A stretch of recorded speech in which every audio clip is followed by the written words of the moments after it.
What I'm realizing most recently is the step isn't going to affirm you for taking it. You have to be the one to affirm you for it. I think that a lot of times in our efforts to be better and develop ourselves and grow, we often don't recognize our own growth. We don't give ourselves a chance to actually see ourselves for who we are and who we've become. And I think in that way, we really have to give ourselves an opportunity. And I think the easiest way to give yourself that opportunity is sort of to be present and recognize that every great performance was great before applause started.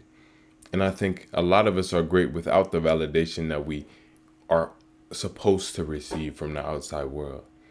It's about giving that validation to yourself truly and recognizing that it's most impactful when it actually comes from you.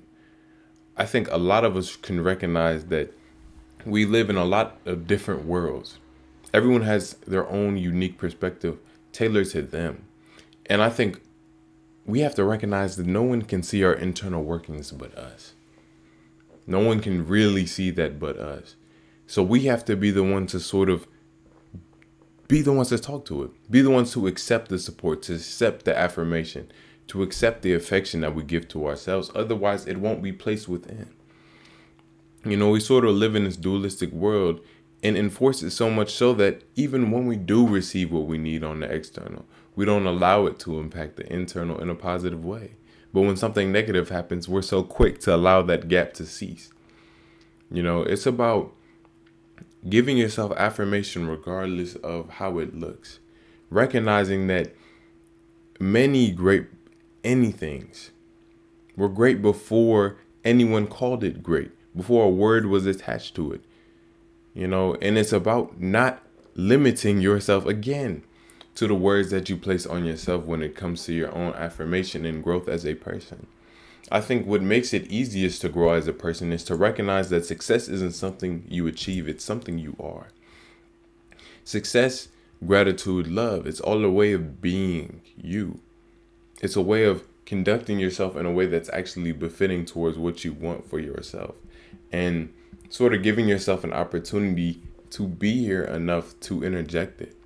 Like I'm recognizing a lot recently that sometimes we get so obsessed with ourselves, we forget that who we are is more so a collection of what we've accepted ourselves to be rather than something that's stagnant or static. You decide who you are every day. And I think we just don't recognize the choice that's present because we think that we are our thoughts and we think that we are our feelings. Without recognizing that feelings are something we give to a situation. Thoughts are something that we tune into. It's a collective that we tune into. And if we don't recognize that we are addicted to sort of the collective, we'll never be free from the same thoughts. I think it's important to recognize that you can interject your own thoughts as well. In the entire process of trying to develop ourselves and look at the world in a better way, I would say, we have to recognize that it all starts with how you look at yourself. There are so many walls that we place between us and the beauty of the present moment that can only exist in our fear, that can only exist in our inability to see ourselves for who we actually are and what we tend to be, and even seeing ourselves for who we could be. I think a lot of us are really just vested in the previous versions of ourselves and in a lot of ways playing smaller than we need to be. It's about taking up space. It's about using the space that you take up because you're already taking it up. You're not doing anyone a disservice in being you fully. Or at least you shouldn't be. And when I say being you fully, I don't necessarily mean acting in accordance to whatever you think. We can be negative at some times. We can impact people around us negatively and the world around us negatively too. And I think being yourself is just being the one who actually makes the choice. Deciding for yourself who you are, recognizing that you are the question that you need to answer most a lot of times.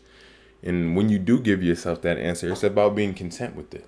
It's about accepting the answer and acting in accordance to the answer that you've prescribed yourself, not the answer that you've been convinced of over the years.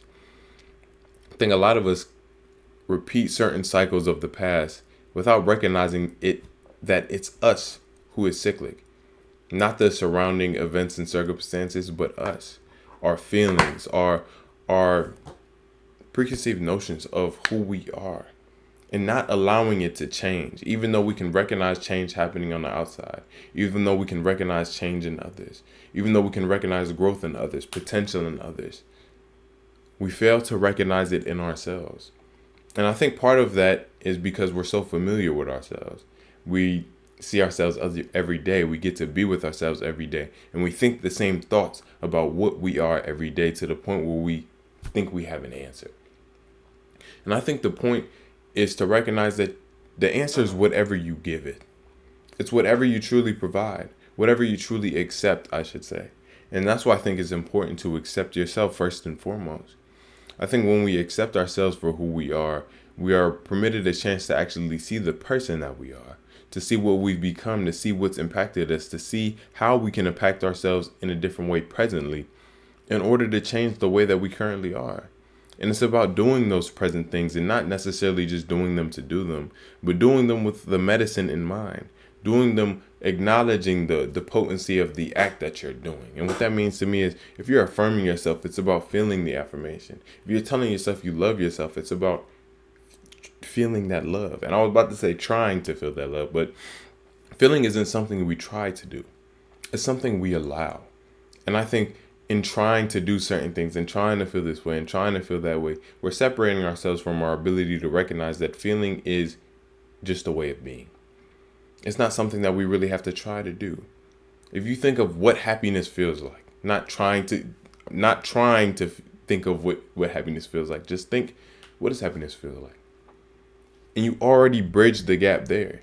There's no condition, there's no algorithm that's necessary in order for us to give ourselves affirmation and for us to recognize the gratitude and positivity that's available to us in the present moment. Because whatever is available is truly whatever we can give. And if we can recognize we can interject our own thoughts and our own opinions and own biases, and we can do that in a way that's actually befitting for us. I think a lot of self-discovery is waking up to the idea that who you are is more easily expressed than it is thought. And the easiest way to learn about yourself isn't through effort, it's through your willingness to listen. Your willingness to listen to yourself, your willingness to listen to the world, and actually move forward with who you are and not keep it so stuck and based in your own doubt, your own fear, your own negativity and projections of your own mental image. We sort of have to let ourselves become new in a moment and allow ourselves to move forward from the past. Otherwise, we won't. I think a lot of us want to move forward from the past. We want to be new people in a sense. We want to be able to overcome the issues and the mental limitations that we have placed on ourselves. And we have to acknowledge ourselves for doing so. And sometimes the acknowledgement of it is exactly what we need to actually do it. Because it's what you accept that truly limits you. It's what you contain within yourself that truly contains you. So it's about giving yourself an actual open door to walk through and saying to yourself, nah, I'm not going to do that anymore. Nah, I'm not going to do that anymore. It's the same idea of if you keep using the same bricks, you keep building the same house. If you never take the time to renovate your dirty, broken brick, to fix it, it will never be new and you'll keep building the same damaged structure that's likely to collapse. But when we establish some foundation within ourselves, i.e. giving ourselves a broader perspective of who we are, our capabilities, and what we can actually achieve, and actually giving ourselves some type of realism when it comes to those achievements. And when I say realism, I mean recognizing that it's humanly possible. Recognizing that it's not too far-fetched to think that you can do something. You're already doing something. You're already confident in what you're doing. You're already committed to being yourself and committed to the path that you're on. Whether you think that it's going to lead to this, and the other, it's also speculation too. I think a lot of us don't posit a lot of reality within our dreams because we don't see a direct pipeline, a direct pathway. But there are so many pathways out there. If you can think of it, it's there. And it's just about giving yourself time to think, giving yourself time to actually use your mind in a way that's befitting so you can see the path ahead of you rather than trying to project some mental image of the future and your inability. I think the biggest obstacle is us thinking there is one. I think the biggest thing that contributes to our stagnation is us feeling like we're stagnant, us feeling like we can't change. And that feeling of unchanged, that feeling of stuckness is really just us identifying with our current self or our current position, our current feelings, our current ideas. And there's no greater liberty than giving yourself a new idea. Recognizing that each day, each moment is a new opportunity, a new life for you to live and experience. And until then, it's like you're grasping at straws with yourself. You can be a million ways. You get to be yourself. You don't have to be yourself. You get to be yourself. You don't have to do a bunch of stuff to reach your goals. You get to do a bunch of stuff to reach your goals. The success you want to achieve is not in material. It's in yourself. It's the success that is you. It's the value you bring to yourself. It's the value that you feel. So feeling any type of doubt, any type of worry for this, is that, and other in circumstance doesn't really do anything for you but promote early suffering. I think we really should learn how to invest value in who we are and where we are. Recognizing that if we want to achieve something, we have to be the one to achieve it first and foremost. And part of that achievement is thinking that you can. Part of fighting a battle is getting to the battle and recognizing that there is one. And part of finishing the battle is recognizing that it's finished. No longer fighting with yourself is an important thing. Treating yourself like a friend, giving yourself an actual opportunity, I think, to, again, take up space. I think it's so important. When we're actually taking up the space that we use, we find that, there is a subtle path for each and every one of us. And if we listen to ourselves enough with an open enough ear, we actually are permitted with a chance at hearing. I think a lot of us look, but not a lot of us can see, because we're so busy looking, so busy hearing, we forget to listen. You're so busy being caught up in these thoughts and these ideas that you're not actually allowing anything else to exist in your world. When we have these negative glasses on, we see a negative world around us. And the same thing works with positivity.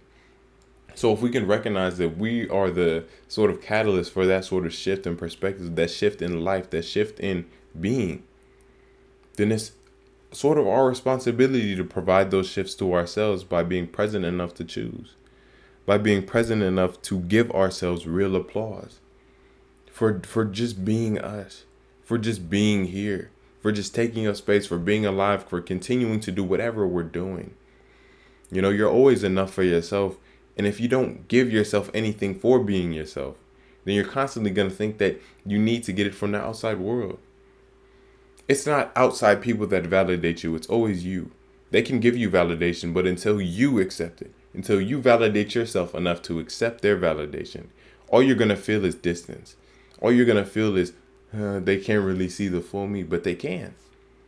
They can, as long as you allow that to be you. As long as you allow yourself to be that way and accept to yourself that you do have good. Accept to yourself that you are enough for this scenario. You do deserve this. And not ever wavering in that idea, in that conviction. And I don't mean that to say being narcissistic and not thinking about what avenues and what aspects of ourselves we need to change. I think there's a billion avenues for growth for me and anyone else. I think he who thinks the journey is over is the one that's truly lost. But I also think we need to give ourselves affirmation while we're changing. I don't think something bad has to always turn to something good. And when I say that, I mean you don't always have to be bad in order to get good. You can be good to get great. You can be great to be amazing. And it's just all in reference to your perspective of yourself. But you cannot ground yourself in hate and expect to bloom in love. You have to give yourself the affection you wish to receive at times. You have to give yourself the applause to affirm your performance before anyone else really gives a chance to. Because it's about you feeling like success. It's about you being the success, you being the life.